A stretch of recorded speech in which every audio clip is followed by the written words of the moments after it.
Hi, thank you so much for meeting me today. I am a first year student at RMIT, and I'm going on a project to understand how people from different cultures communicate at work. I'm really curious to learn from your experience. So before we start, I want to let you know that I'll be recording our talk for my notes, and I'll make sure to keep everything anonymous in my report. Is that okay with you? Yeah, it's okay. No problem. I understand. Great. Thank you. So, to get us started, could you please introduce about yourself and tell me a little bit about your current job? My name is Henrich, and I'm from the Philippines. So today I'm a teacher working at the Asian International School, teaching grade 6, grade 7, and grade 10, and the AP program. That interesting. Since this project is about cross-cultural management, could you please share how long have you been working in a multinational environment or with people from different countries? So I've been working for the company or the school with multicultural since 2012, and I've been working with so different kind of people from different countries, like people from Asia and people from Europe and from America. I've been working with different cultures, so that's my experience. It's about 14 years now working with different cultures and people in different countries. Wow, you have a lot of experience. That's exactly what I'm looking to learn about. Um, now that I know that, now that I know a bit more about yourself, your backgrounds, so I'd like to jump into the first main questions.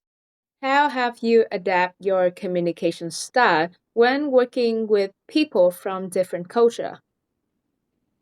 Okay, so when working with people from different culture or cultural backgrounds, like when I'm working at the school now, we are working with different backgrounds, cultural backgrounds. I adapted my communication style by being more aware of the people around me, be patient in listening, and be flexible. So I try to speak more clearly and avoiding some of the slang words. And of course, I always check the understanding of the person I'm talking to. Okay, so what worked well and what didn't? So what worked well is I think I need to be active in listening and asking questions, clarifying questions in a very respectful way. And also, I need to make sure that before moving to the next topic or to the next conversation, it's important that me and the one that I'm talking to understand the topic. And of course, sometimes it's really hard. Like if someone will not respond immediately, or it's what did it work well for me, it's like when someone like keep silence, or I may assume that if he's not answering, she's not answering my questions, it's okay. But that's what it's not really work well with me. Okay. So, was this adaptations easy or challenging? Like, did the schools provide any support? At first it's really challenging. Of course, it's you're dealing with someone who's different in culture or cultural differences, especially when you are communicating with different kind of person. But over time, as I learn and based on my experience, I gain more experience and I adjust more every time I approach someone. And it's quite, for me, it's quite easy now. And you ask me if the school did provide some any support. Yes, the school provide any support by letting me, I mean, or allowing me to attend like intercultural webinars or seminars or meetings, and to communicate with other person in the group with different backgrounds. Oh, that's really interesting. It sounds like you had to be very flexible to make things worse, right? Yes, that's correct. It's really important that you need to be flexible to communicate well and to, like as you mentioned, uh, work well with other person. Okay. So, moving to the next part, the questions number two. Can you describe a situations where cultural differences affect the communications or cause misunderstanding? There's one situation when we are preparing for our seminar, and we have, like in our group, we are working with five peoples, and it's really different cultural backgrounds. There was a misunderstanding because one of the team member, he's expecting direct feedback from the group. He's like trying to ask questions and what is your feedback about this situation, but one of our team members also is dealing that question differently. Like what I mean is he wants to um, dig deeper on that topic, and he wants to give the feedback maybe later or maybe tomorrow. So it's quite hard because one person wants to have the feedback immediately while the other person wants to think deeper about the topic and wants to give his feedback for the next day. And the the two persons, they answer or they give the feedback differently because of their cultural differences too. Oh, so what is their nationality? It's from Korea, and the other is Indian, Oh, Korean and Indian. oh, so Asians high school now have Korean teachers? Yeah. Oh, okay. So, how did each side interpret the situations differently? Of course, it's different based on their cultural background. A person is expecting a feedback, and someone is not answering him. For him, it's like we are ignoring him totally. We are he's asking questions like, "Okay, can you give me the reason or the feedback about the topic?" And he's expecting that someone from the group will give the feedback immediately. And when not, then he feels like being ignored. But in the other way, the other person is like, I don't want to give feedback immediately because I need to think first. I need to analyze the situation, and maybe I will give feedback tomorrow. But in his part, because someone is asking him to give the feedback, it's like, are you trying to pressure me to give an answer for your questions? So like it's different, right? Keep Okay. asking questions. It seems for the other person it's a pressure, but without giving some feedback for the other person, it's like ignoring her questions. Okay. And what cultural values or behavior caused the misunderstanding? Mm, I think it's based on their communication style. So the misunderstanding most of the time is caused by the differences in communication style.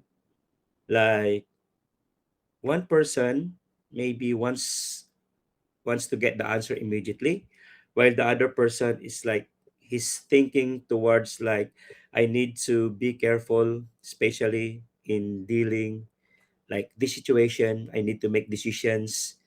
So it depends on the communication style. One is like an active, and one is like more on to think deeper before giving some reasons, especially when it's about important matter.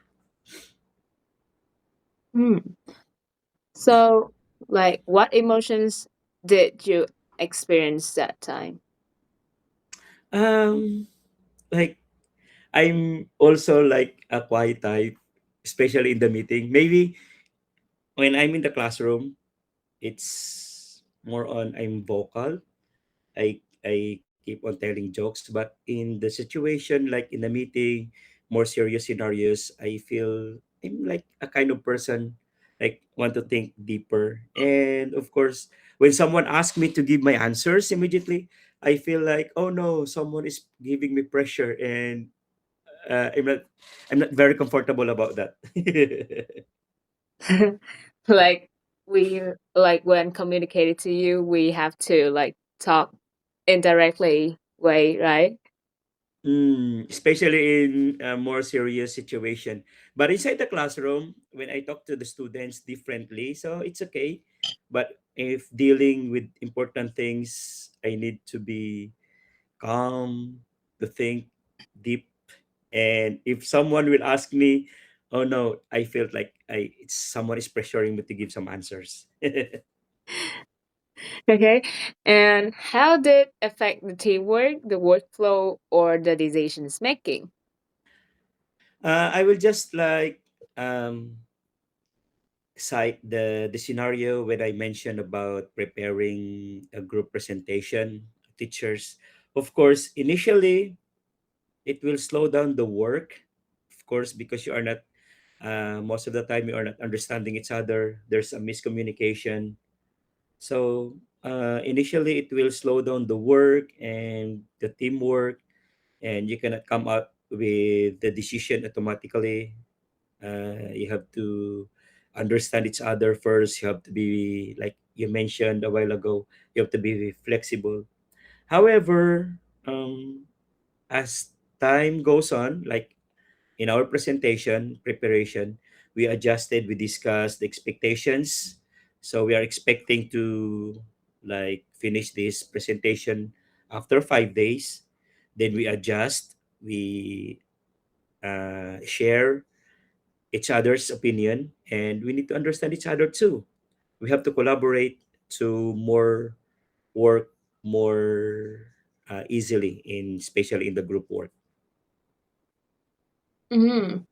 Thank you for being so open about that. Like, it's a tough situations, but it really helped me to understand how easy things that can be misinterpreted when cultures meet. Yeah, yeah, yeah. And now we move to the questions four is about the feedbacks. I'd like to also know about giving opinion. Like, how do cultural background affects the way people express their opinions or give feedbacks? um in some cultures, in some like backgrounds, they are more on open, direct. They express their feelings directly. They are stating their thoughts directly. If we are not or in disagreement, they will say it to you clearly. But in some other people, in some other backgrounds, some of them, they are more reserved, as I say. They are more on like waiting and just to express maybe their disagreements or what they are in, what in their mind, by showing the body language, not not in the verbal way. Actually, it depends on which background you came from. So most of the time, people who are like they thought that they are more knowledgeable in the topic, they will give you the answer directly. But the people like less knowledgeable of the topic, they will just like reserve, and they will give you some of the feedback maybe later or tomorrow. So you're talking about indirect and direct communication style. Like, can you study in no, I mean you teaching in an international school. Like, are there's some example of like the country that the teachers come from? Yeah, most likely Filipinos, they are more on like reserve part.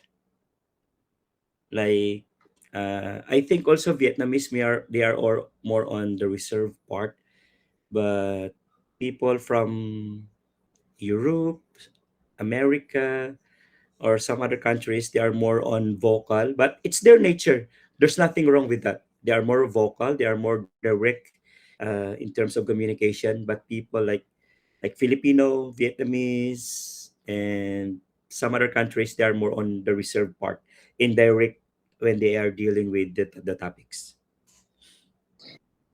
Okay. And how do others usually respond to the feedbacks? Um, some individuals, they are very comfortable speaking in the meeting. They're very comfortable speaking their ideas, their opinions, and there's no problem with that. And it's good also for communication. While some other people, they are like, they're trying to share privately, or maybe they will just share when their name are called and they are invited to do so. But um, the same differences applies to the feedback. Some cultures, they will give you honest criticism at that moment, which is very helpful.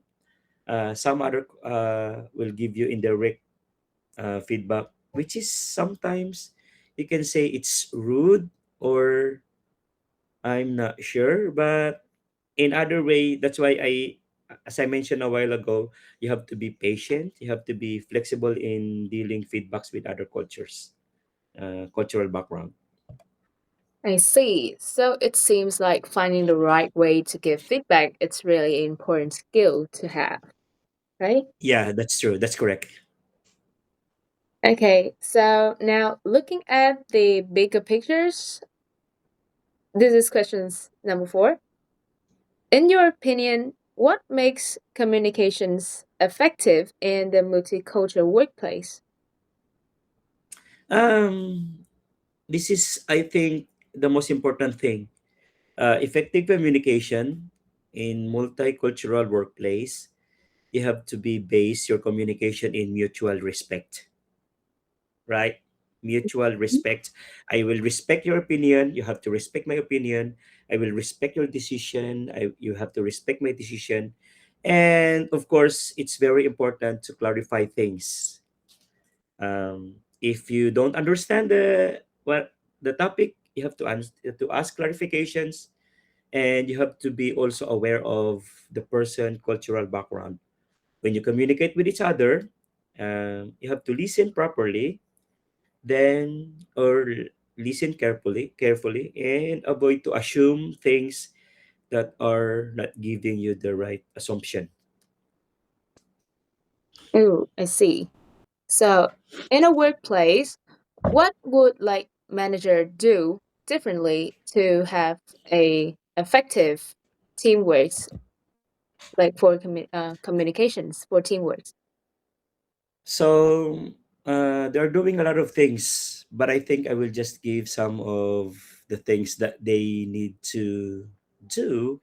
Like in the meeting, managers, they need to encourage participation of all team members. Like in a school, if there's a meeting, the manager should uh, encourage that all the teachers, they need to give their answers or their opinion based on what they thought of the topic. Or maybe the managers, they need to be clear about expectations and about the decision making process. Also, this is, I think, managers need to do, because most of the time they are doing this differently. They need to give feedback in a very sensitive way, because We are from a different cultural backgrounds. We are from different upbringing. So maybe the managers, they should feedback based on your culture and in a sensitive way. Oh, and also, what should employees be aware of when communications in workplace to have effective teamwork? Okay, yeah, like I will consider myself. So for me, I need to communicate my style, and I need to understand that my style is not suit for everyone. So I need to be very careful. And as I mentioned a while ago, that I need to be very flexible. Sometimes you have to say something, but you have to be you have to communicate in a very respectful way. Or like as an employee, uh, I will not assume that sometimes silence means yes. Like in the classroom, like when you ask questions to the students, most of the time, few students will answer the questions and you say, "Ah, okay, they understood the lesson," but not.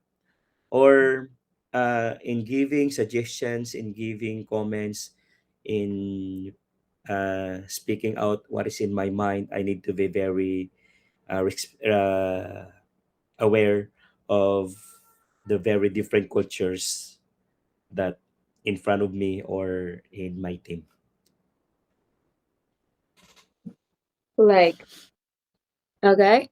And so, what would you do to improve your current workplace? Like, improve your communications in the workplace, and also convince other people, like teachers or students, to communicate effectively together. I think I need to promote clear guidelines. I will, like, before starting anything, I will tell the students, or need to let my fellow teachers understand that there's no right or wrong in this situation. You can give your thoughts, you can give what is in your mind, and we have to collaborate. If I will disagree with you, I'm disagreeing about the topic. I'm not disagreeing about yourself. So I need to be very clear that this topic, maybe we will disagree. You will disagree with me, but it's not because of your cultural background, but because of the topic. And I need to be very careful in every time I will say something, that I need to consider more, that I'm talking with different cultural backgrounds. Uh, okay, so those are some pretty practical ideas.